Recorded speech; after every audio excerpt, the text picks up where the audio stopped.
I'm going to share, problem statement. So problem statement is one of the research process, we call it. Okay, and for problem statement, okay, this is some introduction of what problem statement is. I wrote here, problem statement is the heart of a research. Okay, heart of research. So meaning that like we people, the heart of research, the heart of a people is very important. So you can imagine, okay, when you do a research, when you write thesis, problem statement is the heart of your thesis. So it is an indication that this is very, very important, it's critical, and it is obviously necessary. If you fail to construct a good problem statement, you cannot start your research, okay? Your research cannot take off. So I always tell my students to come up with the problem statement. So sometimes when students come up with a proposal, okay, the first thing that we examiner zoom in is we straight away zoom into problem statement, because it's the heart of the research. If you get the problem statement right, okay, then we say that okay, everything will fall into place. Okay, so that's why it is also known as the first step in research process. Okay, the first step in research process, what I mean here is that when we define research in a layman terms, okay, research is a process of finding solution or finding answer for a question. So that's research. Okay, but then scientific research, we define some scientific research as a systematic or we say step-by-step process of constructing a problem question, and then collect data collection, and then once we have data, we will analyze the data, and then we come up with the findings, and we come up with recommendations. So that's the process. We cannot skip research process, but we can see that okay, in research process, the problem statement is the first process. You have to have that question mark, then you can start your research. Okay, and problem statement also basically is the reason why okay this research is needed. So usually as a student or as a researcher, we always get question like, why you do this research? Okay, what do you think this why do you think this research is important? So don't worry. Okay, definitely you will be able to answer why it is important in this section, meaning problem statement. So if you have, if you're able to construct a good problem statement, you don't have to worry with that kind of question. Why you do this? Okay, why is it important? Why this research is needed? And things and so on. Okay. Okay. Next, we move to just now what is problem statement. We move to the steps in constructing problems. So same like the chapter 1, okay, I try to break down into points, and then same like background of study, I try to break it down into points so that you can see it clearly and it can somehow guide you, okay, a bit if not many, all right. So I break into 2 points of this statement. In order to construct a good problem statement, you can actually follow these 3 steps. Okay, so there are many other steps, there are many other ways, but this is one of the ways. So you can follow these 2 steps. Number 1, contextualize the problem. Okay, step 2, show why it matters. Okay, step 3 is set the aim and objective. So if you follow step, you can actually come up with a clear problem statement. Okay. Um, okay, hold on. Okay. I remember my remember hearing someone say like if the real problem of your study or the real problem of your research is when you have problem with your problem statement. so that's the real problem. Okay, when you have problem with your problem statement, then you have real problems. Nothing like that. So it's an indication actually how important problem statement is. Until today, many students still struggle constructing a problem statement, and the best part is that we examiner also struggle reading problem statement. Okay, in identifying which one is problem statement and which one is not, or in looking for the issue, for the missing link or some mistake, the gap. Okay, so we examiners also struggle in identifying the problem statement that we read. Okay, so don't confuse between problem statement and literature. Okay, don't put everything here in problem statement. And then it is important also that you did not self-claim uh, the research issue or the research gap. Okay, do not self-claim, meaning to say that all the gaps that you identified or the issue that you identified or the missing link that you identified is actually should be backed up by literature, okay, in the area. So that yeah, you have to take note. Okay, next, okay, let's look into contextualize the problem. Okay.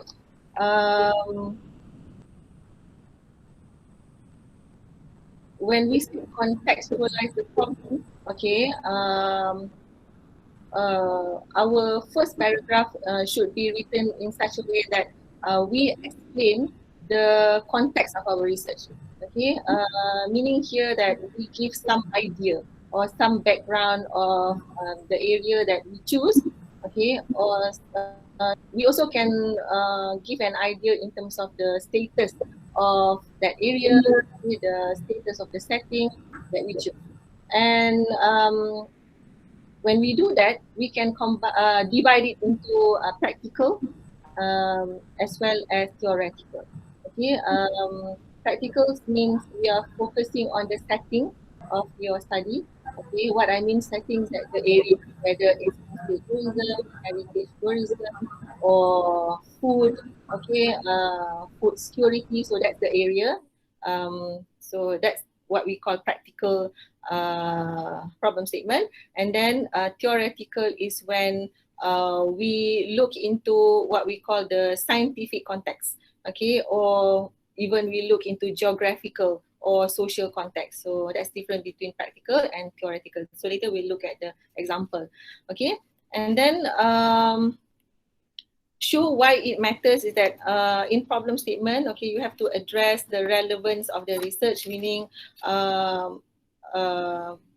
why this research is important. Like I said earlier, what would happen if we didn't do this research? Okay, so you can have a paragraph on that, one paragraph or two. Okay, and then take note that it is not necessary that your problem statement, okay, or your research must solve a problem, a national level problem or a world problem, as long as your research problem is researchable and it's within your field, okay, within your area, then it should be good enough, okay. But if you can solve national problem, why not? Okay, but then it's okay if it is not. Okay, and when I said within your area, means like we are in hospitality and tourism area. So anything under this sector or this industry should be okay. Okay, we're not looking into or doing research into like Islamic finance, so that's out of our context. This is what I mean. And then sometimes take note that problem statement not necessarily be real problem. Okay, sometimes it can be what we call the opportunity. Okay, in the area. So maybe you pick up the opportunity of the area that is going to be in the, important in the future. So you might want to do research on that. Okay. Um, and then step 3, set aims and objective. So the difference between aims and objective is that when we say aims, is the general goal of what you want to achieve, and then the objectives is the detailed steps of how you want to achieve the the general goal, okay, or the aim. So here sometimes you can also put down the objective that you have uh, uh, in your study. Okay, you can put it here. Some people just like rewrite again the objectives, and some people like they construct it in a different manner, but at the end of the day it's the same objective. Okay, so this is the 3 steps in constructing problem statement. Okay, so hopefully it's easy, 1, 2, 3 like that. 1, 2, 3 and then done. Okay, now we zoom into contextualize the problem, which is step number 1. Okay, a bit detailed. Okay, so step 1, contextualize problem statement. So just now I said we divide it into practical and theoretical. So some studies, okay, they have it both. So it's good for especially PhD students or researcher on PhD level. You need to have both. Meaning you have to have a practical research problem, and then you have to contextualize your theoretical research problem. But for master level, degree level, or normal research, okay, we can have like we can opt for either one. Okay, but for PhD you have to have both. Okay, for practical research problem, we focus on the specific details of the situation. Okay, specific details of the setting, the area of your study, whether it's homestay tourism, medical tourism, and so on.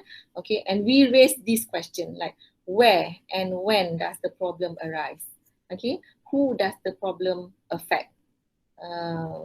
Does it affect who? The tourists, domestic tourists, eco tourists, or does it affect the marketers, for example, the stakeholders, the government? So you can raise this question, and then next, what attempts have been made to solve the problem? So in point number 3, okay, you can look at the literature, and then sometimes we can write a paragraph saying that this problem have been researched, okay, but they look into different perspective, and then another perspective is still underexplored, for example. Okay, so that's practical research problem. And then theoretical research problem, you have to think about the scientific or social or geographical or historical background, or and. Okay, the question that we raise here, like what is already known about the problem? This is here, okay, you also have to find from the literature. Is the problem limited to a certain time period or geographical area? Okay, how has the problem been defined and debated in the literature? Okay. So this is the paragraph where you write like, what have previous scholars done in this particular area? Okay, so this is where you find sentences like previous scholars have looked, have this area has been researched, okay, immensely by previous scholars. They look into this section, and you cite, and then into this aspect, this aspect, this aspect. So this is where you list down. Okay, and then finally you have a sentence like, however, that however thing, the particular, the next particular area that you want to research is still lacking. Okay. Okay. Next is what we have here. Oh, okay. We have a sample. okay, of practical research problem. This is just a sample. You can approach it differently. Okay, practical research problem. Just now we said we raised question where and who. Okay, so let's see how this writer write. Okay, I just read for you. Malaysia is a land of incredible biodiversity and natural beauty, makes it a perfect place for hiking, water rafting, wildlife watching, mountain climbing, and cave exploration. However, the marketing of white water rafting in Malaysia mostly attracts river explorers and ignores the family segment. So you see, the one that I underline, okay, the one in the box is actually a paragraph of problem statement. And the one that I underline is actually where it answers the question, where does the issue arise? Okay, so in this case, white water rafting in Malaysia. And then who, which segment, who does it affect? Okay, so here we can see family segment. Okay, so they wrote here, despite the 30% contribution of family tourism to the holiday travel market, this segment is still underrepresented in research. Okay, so this is how you identify the points that I mentioned. So maybe before you construct your own problem statement, you can actually go back to your literature, okay, go back to your journal and maybe other people's thesis and identify the points that I note here. So from there, you can learn on how to construct them, okay? Okay, that's practical. Next is on theoretical research problem. Okay, again, in the box is the paragraph for research problem. Okay, here I read for you, family tourism is predicted to grow more than other forms of leisure travel because it represents a way to reunite the family and for family members to spend quality time with each other away from the demands of everyday life. This is pictured in many previous studies on family tourism, which typically represent Western-centric perspective. Okay, so I highlight there. Interestingly, family tourism from the non-Western view that definitely reflect differences in culture and challenges is still under research. So you see, this is the point where we answer the question, what is already known, okay, in the area.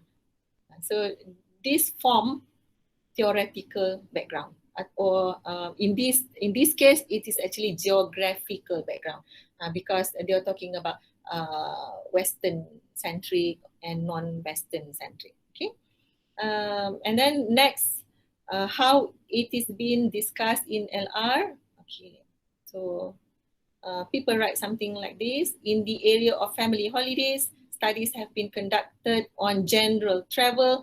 So they cite everyone, okay, who have done in general travel and then future travel. And then we have the citations, national parks, okay, and theme parks. Then, however, research on family decision making in adventure tourism, specifically in whitewater rafting in Malaysian context, is limited. So this is an example of how it is being discussed in LR. Okay, so it's like you take a snapshot. And of course, you have to understand that in order to like come up with even one paragraph, okay, you see that we have to read many literatures. We have to read a lot in the area. Okay, you see this paragraph, the citations goes like definitely more than one. Okay, so a good problem statement, okay, you will be able to construct a good problem statement after you have exhaust your literature. Okay, the more literature you have, the more quality literature you have. Quality, I mean, like we have that literature list, okay, the high value one like books, journals, okay, and then the lowest value like we have newspaper, internet. So the more of good quality literature you have, okay, the the ability of you to construct a good problem statement will increase. The ability of you to construct a good problem statement increase, okay, with the amount of good literature that you have in hand and you have you have read, okay. So it's a direct relationship. So if, for example, at the very beginning you have very little literature, okay, and then you have to know that it is not time yet to construct your problem statement.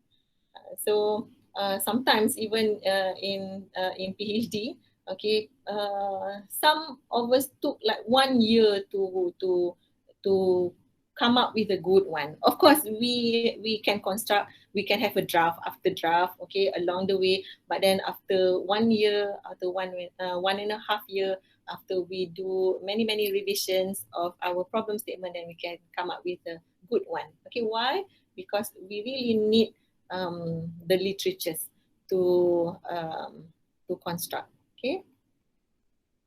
Okay, that's the example of step 1. Okay. Step 2 and in constructing problem statement is show why it matters. Okay. So this one is practical. Okay, show why it matters. Also, we can divide into 2, practical as well as theoretical. Okay, so we can raise a question like, what will happen if the problem is not solved? So this is when you write your paragraph to address this question. Who will feel the consequences?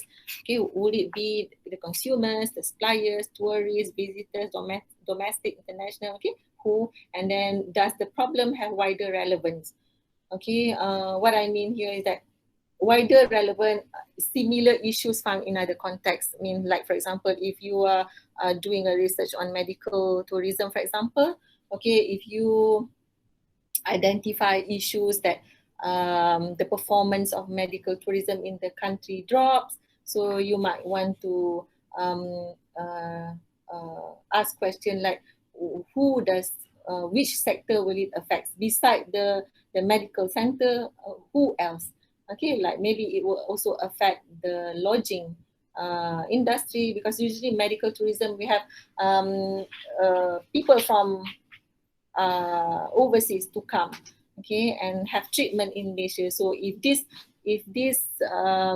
sector drop, for example, so it will also affect the airline industry because no one come. It will also affect, for example, lodging, because when they come, usually they will stay longer because they have a treatment, and it can also, maybe if you think harder, it can like affect the long-term rental sector. Okay, so this is when you elaborate on how does the problem that you identify can have a wider relevance. Okay. Next, that theoretical research problem. Okay, this is more on the perspective of body of knowledge. So if you see the question that we raise here, how will resolving the problem advance understanding of the topic? So it's body of knowledge. Okay, what benefits will it have to future research?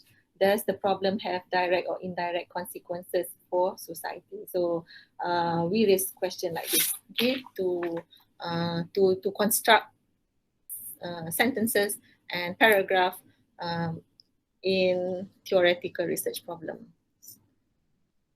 Okay, so next we go into the sample. Okay, this is the sample of practical research problem. So the one again in the box is the problem statement. Okay, and just now we said we raised question like, what will happen if we did not do this research?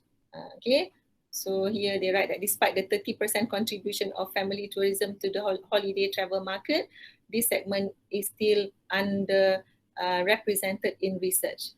Okay, so they want to say this sentence indicate that, okay, what will happen is that business will lose the potential segment. So the potential segment here is like 30%. So they want to highlight that 30% is big. It's not like 1% or 0.9%. So it's 30%. So this is how we write to to answer the question, what will happen if we did not carry on this research, okay? So this is the justification. And then who will feel the consequences? So let's read this statement. As described by complex traveling units refer to families that comprise individuals with varied cognitive, emotional and behavioral characteristics and abilities, which can greatly affect family decision making across an individual's lifespan.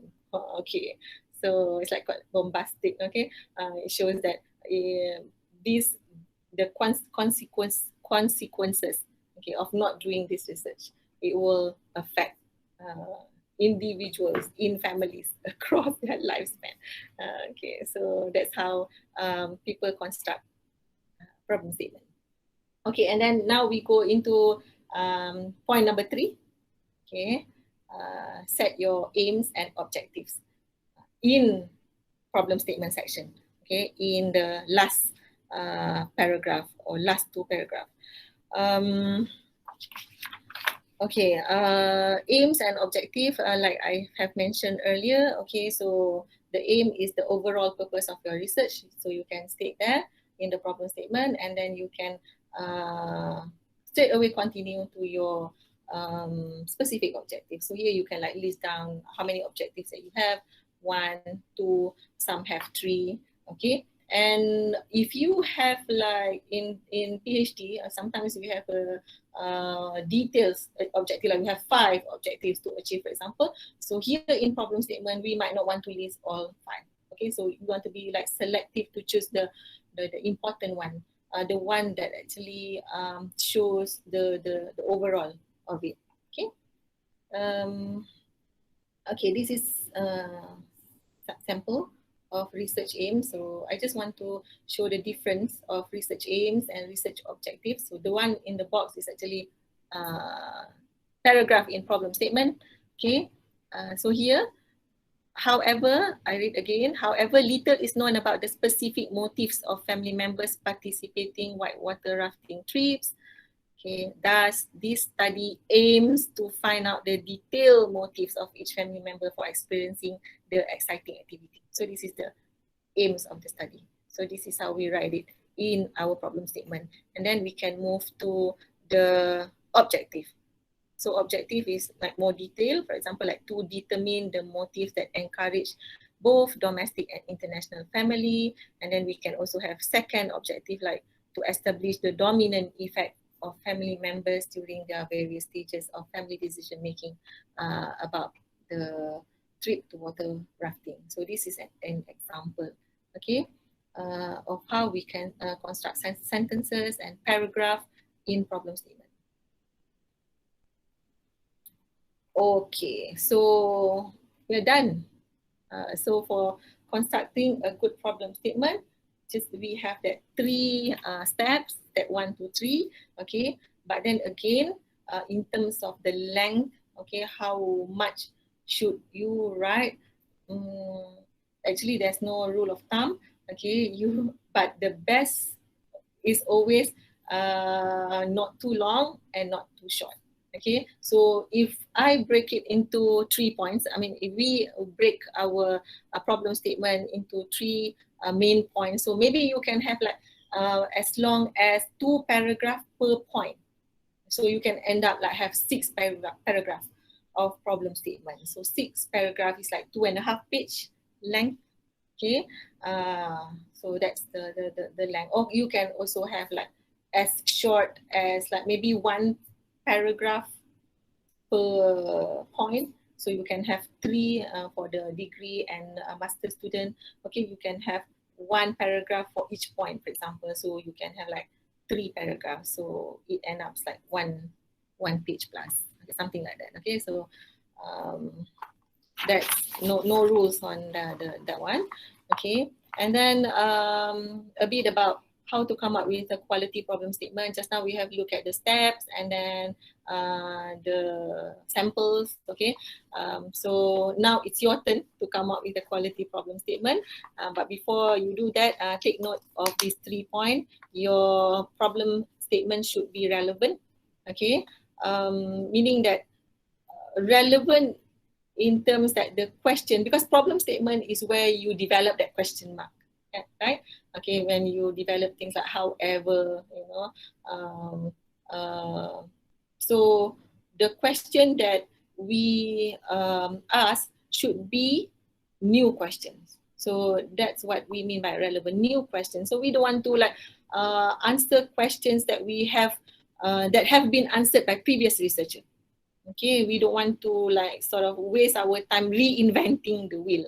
So make sure that the questions or the questions that you raise in your problem statement, okay, or the issue that you find out, or the missing link that you find out, or the gap that you want to fill is current, latest. Okay, so how are we going to do that? Of course, is by only one way, that is to back up your sentences or your paragraph with recent literature, the current literature. So if you are doing it in 2020, this year, for example, 2021, so you must have literature 2021 in your problem statement. Okay, it is not necessarily like all recent, no, but some recent should be recent articles should be cited. Okay, so maybe we can say like 20%. Is good enough, like 2080, so you can have 20% recent citation to back up your statement in problem statement, and then we can have 80% like from various years. Okay, and then it should be feasible. Okay, feasible means researchable, so take note that especially the time frame, feasible, like the limitation of your research. For master degree, you have like how many? Like 1 year, 1.5 year. For PhD, if you want to GOT, like you have 3 years. So make sure that the problem statement that you construct, okay, you will be able to answer those questions that you raise, okay, within that time frame, within your limited cost, limited time. Okay, and then finally, okay, this is very interesting. It should be interesting. Now imagine, how can problem statement be interesting in the first place?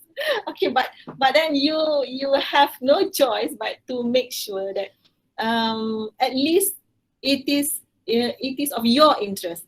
Okay, why? Because you are the one, okay, who are actually going to embark on this study from the beginning till the end. So imagine if you yourself are not interested in answering the question or finding solution to whatever that you have raised. Okay, so you will end up like in the middle. Okay, you're not going to find your end. So it should be interesting, at least to you. Okay, and inshallah, if you can come up with or construct an interesting problem statement that you yourself like to solve it, okay, find solution to it and look for recommendation, inshallah the reader, okay, or the examiner, they are also interested. Okay, they will have that they will feel interesting as well when they read your thesis or mark your thesis. Okay. All right. Okay. So having said all that, what's next?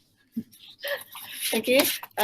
So next is, of course, since it's only a 3-step away, okay, I cannot make it simpler than that. So inshallah, you will, after this, you will not see problem statement as problem anymore. Okay, so now is the time for you to start writing your problem statement. And I think the only question that that can pop up in your mind is that how to start. Okay, how to start. So to answer to that, okay, next is for you to go back and revisit your literature review. Okay, and revisit your literature review here. What I mean is that you are not going to read your literature like from page to page, all the files that you have. No, what you're going to do is that you just want to like scan through your metric box. I'm sure that all the literature that you have already put inside the metric box. So when you want to start writing problem statement, you want to answer all those questions that I raised earlier, okay, you go back and scan your metric box. If you don't have one, so you have to go to that step first, come up with a metric box, okay, scan them, and then you will somehow look into or try to find the gap. So it can be like you can find out in terms of issues, okay, missing link, not only the real gap in the industry, it can also be in the form of the methodology gap. Okay, sometimes you see in your metric box that this area many people do it quantitatively. Okay, so very few studies look into qualitative, so maybe that's a methodological gap. So maybe you want to proceed with the one that is lacking. You want to proceed with qualitative style or research technique. Okay, maybe, and then sometimes you want to duplicate or replicate of different countries. And so you see in the metric box, this area have been researched in Western countries, very limited in Malaysia, for example, or in the East. So you want to replicate in terms of geographically, right? So this is how you scan your metric box. And then you can start constructing your problem statement, and then don't get despair okay, when you start with your problem statement. Sometimes one paragraph can take you a long time, okay, but then don't worry, just put everything first, call it a draft, and then because the next step is that you can always go back and refine your problem statement. So this is actually the best part. This is the part that I like very much. Okay, we can always come back and refine. So you keep refining your problem statement along the way. Okay, so when you have everything constructed, you can move. When your supervisor said, okay, you can move to the next chapter. Okay, but then at the same time, you can always revisit and refine your problem statement. So I think that's the end of my presentation. So next we have Q&A. We have Q&A. Okay. Thank you. Thank you, Prof. Thank you.